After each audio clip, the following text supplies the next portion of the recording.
긴급 최고위원회의 제118차 긴급 최고위원회의를 시작하겠습니다. 정말로 참담하고 안타까운 심정으로 오늘 최고위원회의를 열게 됐습니다. 먼저 문재인 대통령께 진심으로 말씀드립니다. 범법자 조국 이제 포기하십시오.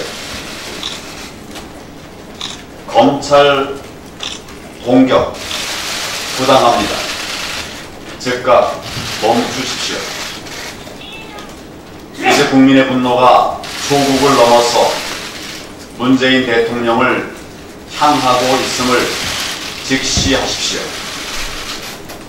지난 금요일 인사청문회는 조국이 가야 할 곳은 법무부 장관실이 아니라 검찰청 조사실임을 명백하게 입증한 자리였습니다. 조국은 그동안 제기된 수많은 의혹들에 대해서 어느 하나도 제대로 조명하지 못했습니다. 논문은 취소됐고 인턴은 가짜였고 표창장은 위조였습니다. 그런데도 조국은 답변을 회피하고 거짓말 늘어놓고 엉터리 자료를 내놓으면서 국민과 국회를 우롱했습니다. 오히려 거짓말이 더 큰 거짓말을 낳으면서 새로운 의혹과 범죄 혐의까지 드러났습니다. 심지어 조국이 부인 정경심 교수와 공모하여 직접 증거를 입력하고 또 증언 조작에 나선 사실까지 드러났습니다. 조국 부인과 본인이 동양대 총장에게 전화를 해서 거짓 증언을 하라고 압박하고 회유한 것으로 드러났습니다. 부인은 압수수색 직전 대학교 PC를 몰래 들고 나와서 증권사 직원의 차량에 감춰놓기도 했습니다. 부부가 함께 증거인멸에 나선 것이 명백해졌습니다. 오죽하면 검찰이 공소시효 불과 70분 남겨놓고 정경심 교수를 기소했겠습니까? 조국 부인은 물론 조국 본인에 대해서도 즉각적이고 강력한 수사가 이루어져야 합니다. 이처럼 조국의 불법, 탈법, 증거인멸, 증언 조작, 거짓말 의혹이 산처럼 차고 넘치는 상황입니다. 그런데도 지금 청와대, 정부, 여당 모두 나서서 조국 지키기에 애쓰고 있습니다. 검찰이 법대로 수사하고 있음에도 미쳐 날뛴다. 검찰이 정치한다.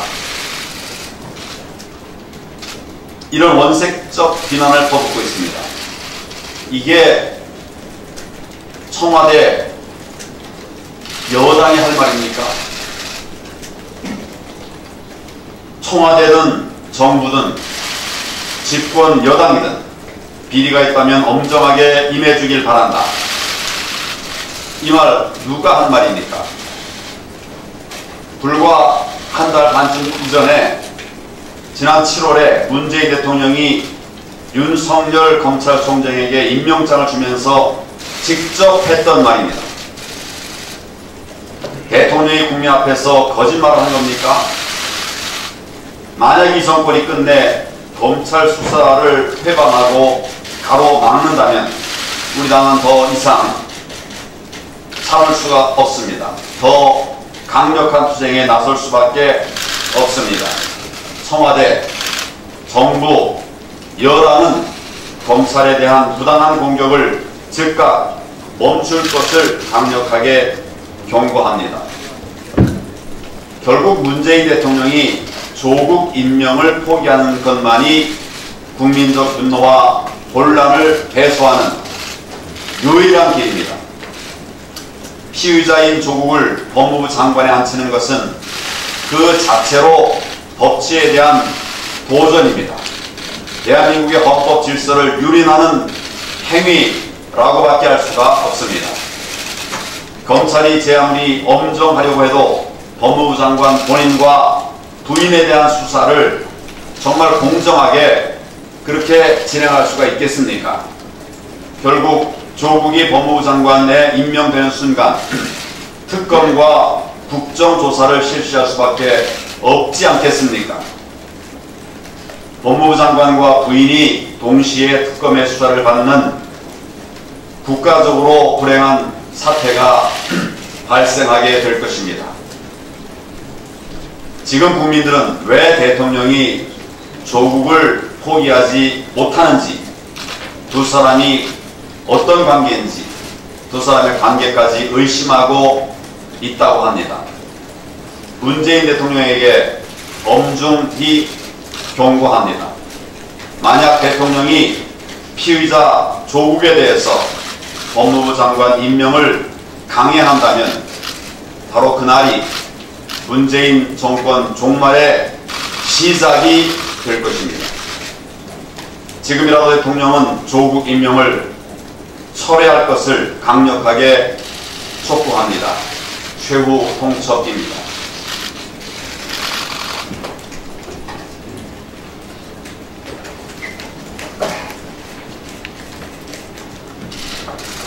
지난 6월 6일 29일 밤에 열린 조국 후보자 인사청문회 일찌감치 말씀드린 대로 사퇴 확정 청문회로 끝났습니다. 물론 조국 후보자의 수많은 혐의와 의혹을 10분의 1조차도 꺼내지 못할 만큼 시간이 촉박했습니다. 하지만 청문회 내내 모른다, 가족 핑계, 그리고 뻔뻔한 거짓말만 이뤄놓은 조국 후보자의 모습에서 국민들은 오히려 부적격자임을 확신했습니다. 또한 청문회 직후 후보자 배우자에 대한 검찰 기소는 조국 후보자의 사퇴 필요성에 쐐기를 박았습니다. 중도층에서 임명 반대 여론이 52%, 찬성 여론 27%의 2배 가까이 높게 나타났다는 여론조사만으로도 청문회 결과를 파악할 수 있습니다. 조국 후보자 수많은 혐의와 의혹이 있습니다만 그 중에서도 마지막 저지른 행위는 가히 충격적입니다. 와이프가 사문서 위조 등의 혐의로 궁지에 몰리자 본인이 직접 동양대 총장과 전화통화를 했습니다. 그 통화 내용을 따지기에 앞서 배우자의 혐의를 입증하는 데 있어서 핵심적인 참고인과 직접 전화통화를 했다는 그 사실, 그 자체 하나만으로도 조국 후보자는 사퇴합니다. 배우자가 통화를 하고 있으면 그 통화하는 배우자를 말려야 되는 것이 조국 후보자가 적어도 후보자로서의 마땅한 몸가짐이었을 겁니다.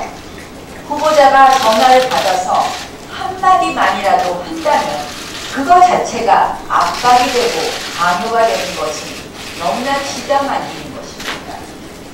그런데 그 내용을 보면 심지어 증거인멸을 교사하는 듯한 발언까지 했다는 것이 동양대 총장의 증언입니다. 저는 이 대목에서 워터게이트 사건이 기억납니다. 닉슨 대통령이 끝내 대통령직에 물러나야 했던 결정적 이유가 바로 녹음 테이프 삭제 등을 시도한 조직적인 증거인멸 행위였습니다. 증거인멸을 매우 중차대한 사법방해입니다. 그런 증거인멸에 직접 본인이 나섰다는 점 그 하나만으로도 조국 후보자는 법무부 지휘가 아닌 법무행정의 대상이 되어야 할 사람입니다. 청와대와 여권 역시 조직적인 수사를 방해하고 있습니다. 유시민 전 장관, 김두관 의원의 전화통화, 그리고 청와대 참모들의 노골적인 검찰 공격, 피의자 변명을 직접 SNS에 공유하는 정무 비서관 등 정권이 집단적으로 탄압의 최면에라도 걸린 것 같습니다. 정의당 역시 마찬가지입니다. 결국 정의당에게 중요한 것은 정의도 개혁도 아니었습니다. 오직 밥그릇이었습니다. 사법개혁이라는 허울 좋은 명분과 연동형 비례제를 바꿔먹기 한 정의당이 스스로를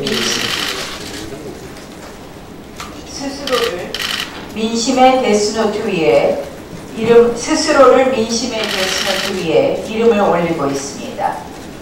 조국 사태 하나로 좌파의 그 가려졌던 민낯이 드러나 오히려 감사한 일이다, 이런 농담마저 나오고 있습니다.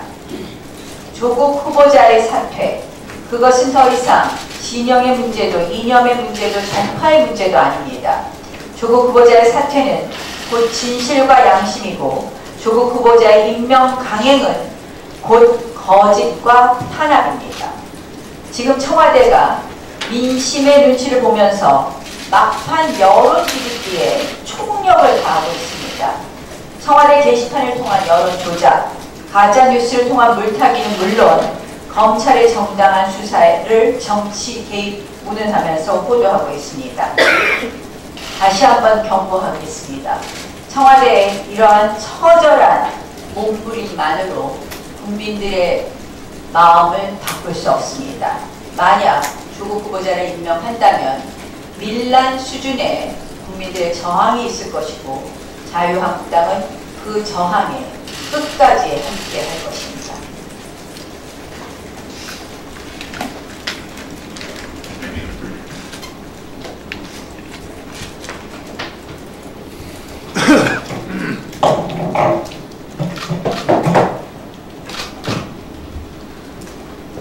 네, 국민 여러분, 상식을 가진 국민 여러분 안녕하십니까? 헌법 제1조 1항에 대한민국은 민주공화국이다. 또 대한민국 권력은 국민으로부터 나온다. 라는 얘기를 수없이 이 촛불 정권이 촛불들 때 얘기했던 그런 내용입니다. 근데 지금 대통령이 하는 행동을 보면은 마치 북한처럼 이 전체주의 국가로 가고 있지 않느냐는 그런 우려를 많이들 하고 있습니다. 대통령에게 국민들께서 누구누구 임명하라, 누구누구 임명하라고 하는 것은 상식적인 범위 내에서 하라고 했는지 자기들 마음대로 하라고 한 게 아닙니다. 국민들 60% 이상이 임명하지 마라 하나 안 하면 됩니다. 그게 민주주의인 거예요. 근데 그것을 국민적 반대를 무릅쓰고 임명하겠다 하는 것은 이미 스스로가 민주공화국에 살고 있는 이 대한민국을 부정하는 그런 팩트로 갈 수 있다. 그래서 다시 한 번 말씀드린다면 대통령의 임명은 독단적으로 하라고 내어놓은 권한이 아니다. 내준 권한이 아니다. 국민적 합의, 국민적 권한을 위임받았다는 것을 명심하길 바랍니다. 최근에 우유가 25만원 7개월치 미납된 상태에서 40대 초반의 가장과 부인과 10살 미만의 아이 2명이 자살했습니다. 생활고에 시달리다가 자살한 이 가족들은 문재인 대통령께서는 안 보입니까? 문재인 대통령께서는 이 어렵고 비참하게 살아가는 우리 국민들 이 민생을 생각하지 않습니까? 오로지 이 좋은입니까? 저는 그렇지 않을 것이라고 생각합니다. 아마도 일말의 양심을 가지고 있는 대통령이라면 저는 그렇게 행동하지 않을 것이다. 저는 정의로운 대통령으로 남을 것이다. 반칙과 특권을 용납하지 않을 것이다. 저는 그렇게 믿습니다. 또 그렇게 믿겠습니다. 그리고 더불어민주당 의원님 여러분, 정의당에 계시는 의원님 여러분, 또 각계 양심적이라고 이야기했던 인사 여러분, 조국이라는 이름을 가진 상태에서 만약에 조국 후보자와 같은 행태를 벌였다면, 만약에 이것이 자유한국당에 집권했을 때 인사가 그렇게 했다 하더라도 여러분들 역성을 들겠습니까? 그게 여러분들의 양심입니까? 그게 여러분들의 공정이고 그게 여러분들의 정의입니까? 불식, 우리 편이면 무조건 그야말로 살인을 해도 용서가 될 수 있다는 그런 식의 이중잣대를 보여서는 안 된다. 저는 안 할 것이라고 생각합니다. 그래서 지금부터라도 정신 똑바로 차려가지고 저희 자유한국당이 잘했다고 하는 것이 아닙니다. 자유한국당도 반성할 거 많이 반성하겠습니다. 이제 우리 더 이상 어떤 한 사람의 그 잘못된 인사를 가지고 이 국론이 분열되는 일이 발생하지 않도록 지금부터라도 우리 제각각 위치에서 이성을 되찾고 이번에 20대, 30대 젊은이들이 이 분노했던 이 부분에 대해서 최소한의 양심을 가지고 이 젊은이들의 이 상처를 어루만져주고 치유하는 그런 하루가 되길 바랍니다. 이상입니다.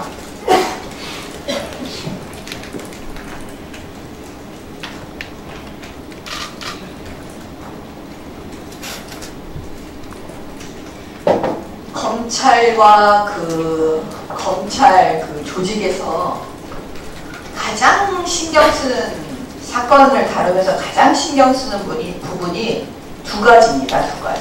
첫 번째는 구속만기 챙기는 거예요. 구속만기. 두 번째는 공소시효 챙기는 겁니다.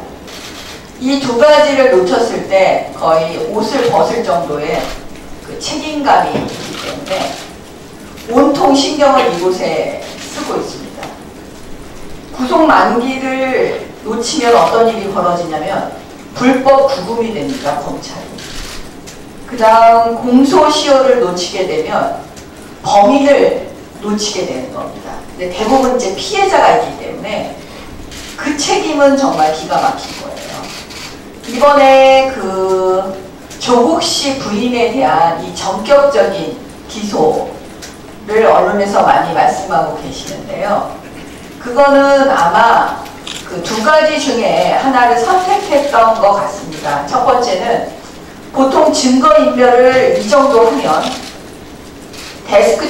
학교 데스크탑을 떼어갖고 간다던가, 그 다음에 지금 다 나와 있지 않습니까? 그 동양대 총장이 이미 그 증거인멸을 이들이 하고 있다는 걸 다 말하지 않았습니까? 보통 이 정도 되면 긴급체포 대상입니다. 그러면 검찰은 조국 씨 부인에 대해서 긴급체포를 하거나 아니면 그 공소시효 전까지 불구속 구공판이라고 하거든요. 기소하거나 이거밖에 없었을 겁니다. 근데 그 두 가지 중에 그래도 정도가 좀 낮은 일단 사문서 위조죄의 그 공소시효 그 마지막 날에 그 불구속 구공판을 하는 거였죠. 보통 우리가 이런 경우에는 조사 없이 합니다. 조사 없이, 피의자 조사 없이 일단 증거 확보가 완벽하게 되도록 수사를 한 후에 그냥 기소합니다. 그러니까 사실은 이게 검찰과 검찰 조직에게는 이례적인 것은 아닙니다. 사실 저는 이제 제가 검찰 출신으로서 처음에 검찰에서 압수수색이 들어갔을 때 이게 뭐지? 했습니다. 그게 왜 그랬냐면 어떻게 이 예민한 시점에 압수수색이 들어갈까? 이렇게 생각했던 거 맞습니다. 그리고 이거 짜고 치는 고스톱일 수 있다. 계속 주시했습니다. 그리고 나서 저에게도 많은 제보가 들어왔습니다. 그 중에 한 제보는 윤석열 총장과 조국 씨가 압수수색 전에 모 호텔에서 만났다. 라는 거였습니다. 허위 제보일 수도 있고 아닐 수도 있지 않습니까? 근데 제가 뭐 수사권은 있는 것도 아니고 현역 국회의원인 것도 아니고, 그래서 저는 계속 주시만 했었습니다. 이건 과연 뭘까? 그러다가 조국 씨가 국회에서 기자회견하고 난 다음에 검찰에서 압수수색, 부인에 대한 압수수색 들어가는 거 보고 아, 이거 짜고 치는 고스톱은 아닌가 보다 라고 생각을 했습니다. 지금 검찰은 이렇게 수사하는 것이 문재인 정권을 보호하는 거라고 생각하는 것일 수도 있겠구나 라고 제가 생각하고 있습니다.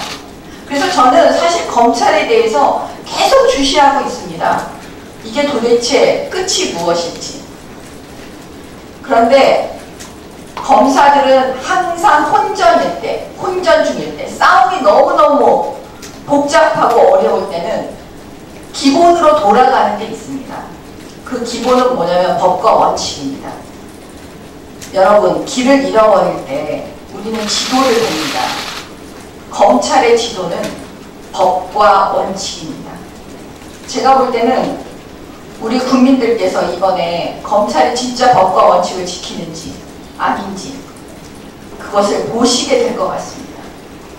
그리고 마지막으로 문재인 대통령 때는 한 말씀 드리고 싶습니다. 이제 너무나 많은 말씀을 드렸기 때문에 문재인 대통령께서 몰라서 고민한다고 보지는 않습니다. 다 알고 계시겠죠, 이 모든 상황을. 국민들의 이 절규를 다 듣고 계시겠죠. 청년들의 절규를 다 듣고 계시겠죠. 어떻게 모르실 수가 있겠어요. 지금 오늘은 아니지만 내일이나 내일 모레 임명한다는 게 거의 파다합니다. 오늘 교회를 갔었는데 많은 분들이 다 그러시더라고요. 임명할 거라고. 자기네들 다 알고 있다고. 이게 지금 국민들 생각이십니다. 근데 문재인 대통령이 이제는 이건 자유한국당하고 싸우시는 거 아닙니다. 그 다음에 내부적인 권력투쟁 이런 거 잘 모르겠습니다. 이제부터는 국민들과 싸우시는 것입니다. 만약에 조국 씨를 법무부 장관으로 임명한다면 이건 국민에 대한 선전포고입니다. 박근혜 대통령 탄핵에 얼마나 우리 국민들께서 상처를 많이 입으셨는지 그거 잊으시면 안 됩니다. 이번에 또 우리 국민들께 상처를 드려서 도대체 대한민국 국민을 이렇게 슬픈 국민으로 만드셔야 되겠습니까? 제발 마지막이라도 멈춰주십시오. 그것이 진정 국민을 사랑하는 대통령으로 조금이라도 우리 가슴에 남을 거라고 생각합니다. 이상입니다.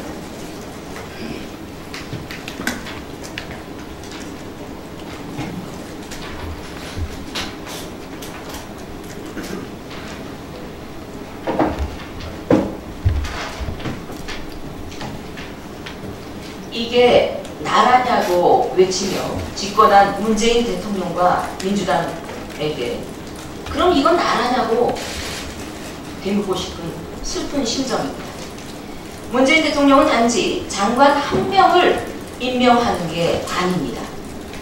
평소 대통령께서는 법대로 하라 라는 말을 매우 좋아하신다고 들었습니다. 법의 존중과 동시에 윤리와 도덕성에 또한 국민이 바라는 후보자 검증에 빼놓을 수 없는 덕목 중에 하나입니다. 국민들이 기회의 균등이라고 믿어온 입시 시스템마저 사유화해버리고 부를 대물림하기 위해서 불법 탈법을 일삼고도 몰랐다고 해버리면 그만인 세상. 법위에 군림하고자 하는 그들만의 오만함이 가득한 세상을 만드는 것이 문재인 대통령과 민주당이 말하는 개혁입니까? 지금 국민들이 원하는 개혁의 대상은 조국 씨와 그의 일당 가족입니다. 조국 후보자에게 한 가지 다시 묻겠습니다. 조국 후보자는 엊그제 청문회에서 산호맹 활동을 하며 국가를 전복하려 했던 사상의 틀 속에서 자유민주주의의 가치를 추구하는 사상의 전향을 한 적이 있는가? 라는 한 청문위원회 질문에도 국민이 바라는 정확한 답을 하지 않았습니다. 국민의 질문에 임명이 되던 임명이 되지 않던 답을 하는 것이 고위공직자로서 국민을 대하는 최소한의 도리라고 생각합니다. 지금이라도 답을 해주시기 바랍니다.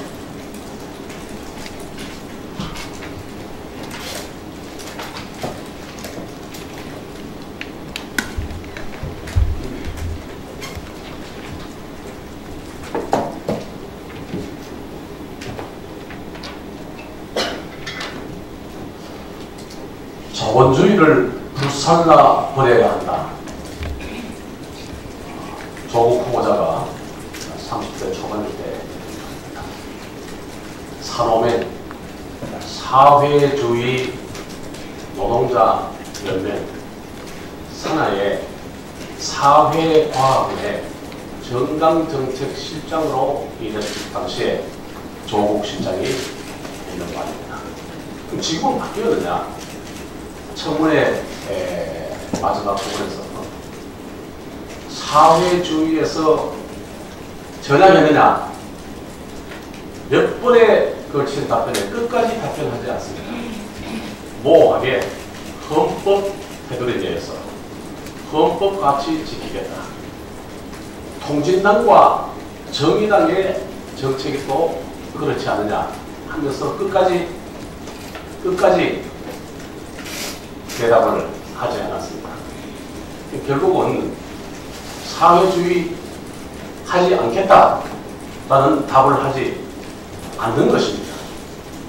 지금 우리 경제가 굉장히 어려운데 미중 무역 분쟁, 우리 한일 무역 분쟁도 있습니다만 우리 경제가 마이너스 성장이고 취업자가 지난 정부의 반수 이하로 떨어지고 실업률은 사상 최고고 돈은 해외로 빠져나가고 기업은 현금 챙기고 개인은 금과 달러에 관심이 있는 이 지경이 된 원인이 해외에서 지적하듯이 대통령 리스크다 이렇게 얘기를 합니다. 이 대통령 리스크에 대해서 사회주의 포기를 절대로 선언하지 않는 끝까지 대답을 하지 않는 자본주의를 불살라 없애버려야 한다고 했던 조국 후보가 법무장관이 되면 조국 후보자의 리스크가 더해져서 우리 경제에는 좋은 리스크 먹구름이 오고 이렇게 되면 기업에서 아무리 정부가 나서서 투자하고 사람 늘려달라, 뽑아달라 그리고 수출 늘려달라 현장 방문해도 기업에서 어떤 생각을 할까요? 대통령께서 깊이 생각하시고 우리 경제 살리는 길은 제조 대책을 세우고 하는 것보다는 전체 분위기를 기업의 길을 살려주시고 먹구름을 걷어주신다는 점을 꼭 명심하시고 진행 처리해 주시기 바랍니다. 네, 그럼 지금부터 회의를 비공개로 진행하도록 하겠습니다. 비공개로 전환하겠습니다.